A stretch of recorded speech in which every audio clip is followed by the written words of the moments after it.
Focus once again on Washington, D.C. this morning, but there's still a lot to cover in these markets and what's happening to your bottom line. Let's bring in Tyler Vernon, principal at Biltmore Capital Advisors. Tyler, good to see you as always. Great to be here. Last month when you were on, or when you were on in April, you said the market was going to take a breather.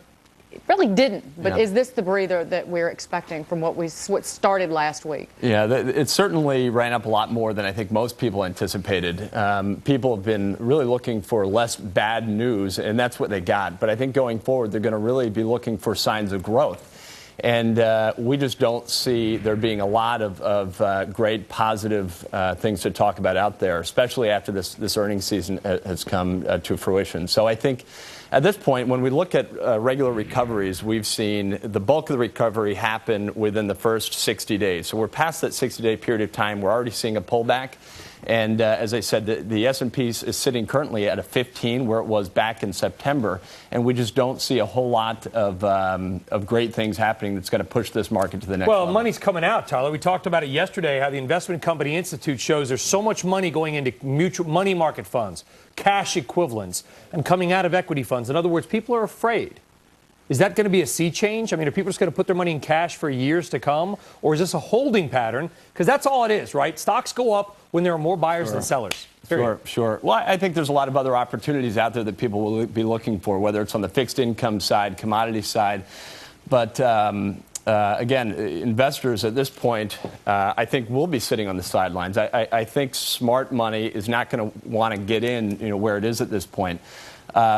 Why not? Well, if we look at insiders, let's take a look at what insiders are doing. Right? Insiders are selling. Insiders are selling in a big way, not just GM, but a lot of companies. People on the front lines, the insiders, the guys that are seeing what's going on in this economy, sellers outnumbered buyers 8-1 in April. Not only that, but of course they're laying off left and right, as we know. So for an economy, if somebody thinks their stock price is going up and the economy is going to be turned around, do we think that they're going to be laying off the amount of people that they are and selling their own company stock? I don't think so.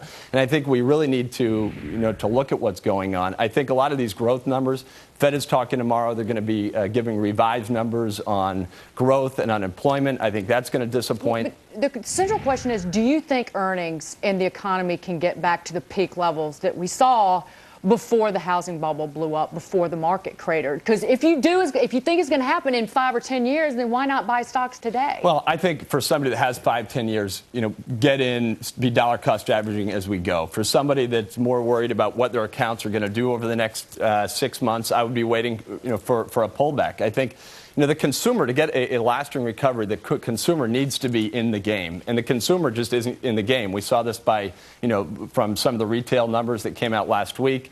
Again, housing, some of the numbers that came out this morning were not all that good. So I think, what we saw really is maybe somewhat of an anomaly, some of these, green shoots. So I do think things will get better.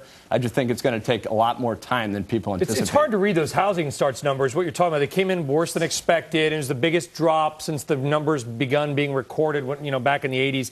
But you wonder if that's a good thing. Look at the car story, right? They're closing down these dealers, which is bad for the families, but the car companies are trying to say, we need pricing power back. The housing market needs that. You have too many homes, not enough buyers. Just like the stock market, bad for prices. Sure. Well, it's good for finding a bottom. I think this is a good thing. It means the bottom is certainly closer. But as far as consumers go, again, they've let us out of past recessions most of the time in the past. And at this point, we're seeing people really tighten their belt. Not only tighten their belt, but I think they're going from more of a stage where they were again, spending, using these lines of credit to really balance sheet repair. We saw this in Visa's numbers a few weeks ago. More debit cards than credit cards across the board. Yeah. So I think there's still mass deleveraging going on the consumer side, and I think savings rate is going to the moon. Where do your clients want to put their money? Like, what direction are they giving you? Do they want to be in muni bonds because you're in Jersey, they're afraid their taxes are going up? Well, we're trying to show them different areas of opportunity. So, for example, right now we're seeing great opportunities in the closed-end fund space. When everything happened over the last few months, closed-end the discounts to NAV just net asset value. They've come in a lot, though. They've come in a lot, and if the what hits the fan, not only could you lose. What hits the fan? not only could you lose on the actual mite? investments, but that could blow out. The spread could blow out. Correct. I think it's a short-term trade. You're right. On a lot of these bond funds, they were at 15% discounts to their net asset value. So you're buying them at 15% less than what they're worth. They've come down to about 10%, but the average has been 3%. So I think there's still some money for these discounts to come in. Not only that, but I think there's a lot going for them in the fixed income space as far as spreads still at near record highs. So I think lower grade corporates, some lower grade still has some ways to go. I think commodities still have room to run. And I do think, certain strategies related to the market makes a lot of sense if the market pulls back a little here. Tyler, it was good to see you. You be well. Great to be here. Tyler Vernon, principal at Biltmore Capital, and we hold you to it. Because you've been more right than wrong. I just started an alpaca farm. No, he didn't. I'm kidding. I've actually been to Peru. You have to watch out. They will spit at you if you get too close. Oh, I know that. And you get good tax breaks in this country if you raise alpacas, by the way. Or llamas? Which one? Do you have room for that in your home in What about- Princeton? Good tax break for you, too. Exactly. I don't have enough property. I've looked into it. You got to have a minimum number of acres as a farm tax credit. I don't quite have it. It may not stop me from just putting a bunch of sheep on my property anyway. Yeah. Reduce my landscaping Take costs. care of the the White grass. House did that during World War II. FDR, sheep, mowed the lawn at the White House. Remember that. Maybe Obama, tell Obama about I'm that. growing hemp, It's but not only for pants and rope. It's a joke. All right, still to come this hour, repaying TARP. A look at which banks are lining up to give the money back. Plus, the Senate voting on credit card reform. We're going to let you know what is in the bill and how it could impact you.